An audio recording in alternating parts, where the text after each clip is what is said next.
दोस्तों, क्या आपने कभी सोचा है कि हम रोज मंदिर जाते हैं, दीप जलाते हैं, अगरबत्ती लगाते हैं, माला फेरते हैं, लेकिन फिर भी मन को वो शांति क्यों नहीं मिलती जिसकी हम उम्मीद करते हैं।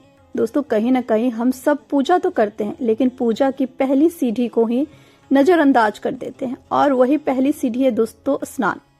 आज मैं आपको दोस्तों कोई अपनी बनाई बात नहीं बताने वाली। आज मैं आपको शास्त्रों की वही बात बताऊंगी जो ऋषियों ने अनुभव से लिखी, जो पुराणों में बार बार दोहराई गई है और जो आज भी उतनी ही सच है। राधे राधे दोस्तों, जय श्री हरि। कैसे हैं आप सब दोस्तों, कुर्म पुराण में साफ साफ कहा गया है कि प्रातः काल किया गया शुभ स्नान दृष्ट और अदृष्ट दोनों प्रकार के फल देता है। शास्त्र बताते हैं कि जब मनुष्य सोता है तो उसके मुख से लार बहती रहती है, शरीर के 9 द्वारों से मल निकलता रहता है और शरीर सूक्ष्म रूप से अशुद्ध हो जाता है। इसलिए कहा गया है दोस्तों कि स्नान किए बिना कोई भी कर्म नहीं करना चाहिए। अब सोचिए, अगर हम बिना स्नान के पूजा करने बैठ जाए तो क्या हम ईश्वर के सामने शुद्ध भाव से खड़े हो पाते हैं? प्रातः स्नान दोस्तों केवल शरीर धोना नहीं है, यह उस रात की आलस्य, नकारात्मक विचार, दुःस्वप्न और भीतर जमी हुई भारी ऊर्जा को धो देना है।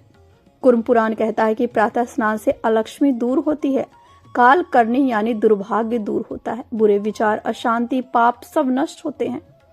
और जरा अपने जीवन से जोड़कर देखिए, जब भी आप नहा धोकर पूजा करते हैं तो मन अपने आप हल्का नहीं हो जाता, आवाज में श्रद्धा नहीं उतर आती, आंखों में अपने आप नमी नहीं आ जाती।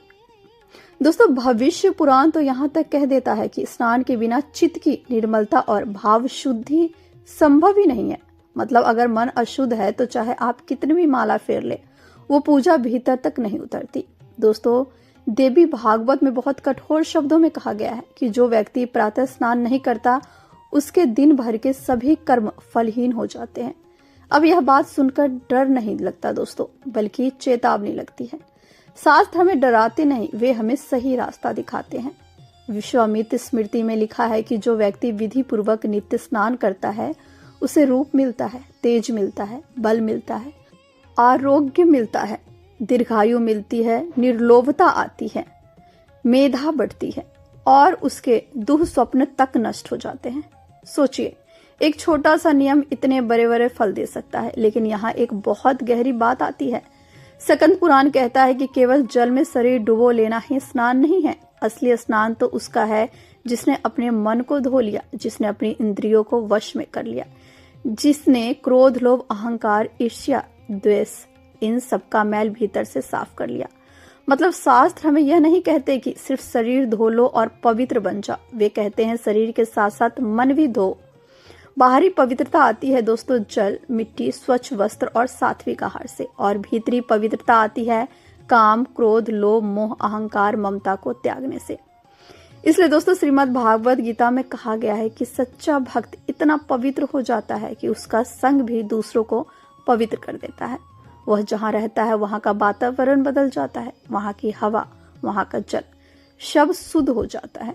अब जरा अपने आप से एक सवाल पूछिए, क्या हम पूजा को केवल एक रस्म बना चुके हैं या सच में उसे आत्मा से जोड़ना चाहते हैं? दोस्तों, अगर सच में जोड़ना चाहते हैं तो शुरुआत स्नान से कीजिए। सुबह उठकर स्नान करते समय बस इतना सोच लीजिए, हे प्रभु, मैं आज अपने शरीर के साथ साथ अपने मन की अशुद्धियां भी आपको सौंप रही हूँ।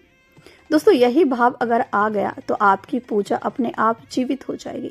और अंत में बस यही कहना चाहूंगी दोस्तों, ईश्वर को फूल, धूप, दीप से पहले एक शुद्ध मन चाहिए, और उस शुद्ध मन तक पहुंचने का पहला द्वार है स्नान। तो दोस्तों, अगर यह ज्ञान आपको भीतर तक छू गया तो इसे केवल सुनिए मत, इसे अपने जीवन में उतारिए। क्योंकि दोस्तों, जब मन पवित्र होता है तो पूजा शब्द नहीं रहती दोस्तों, वह अनुभूति बन जाती है। जय श्री हरि दोस्तों, हर हर महादेव।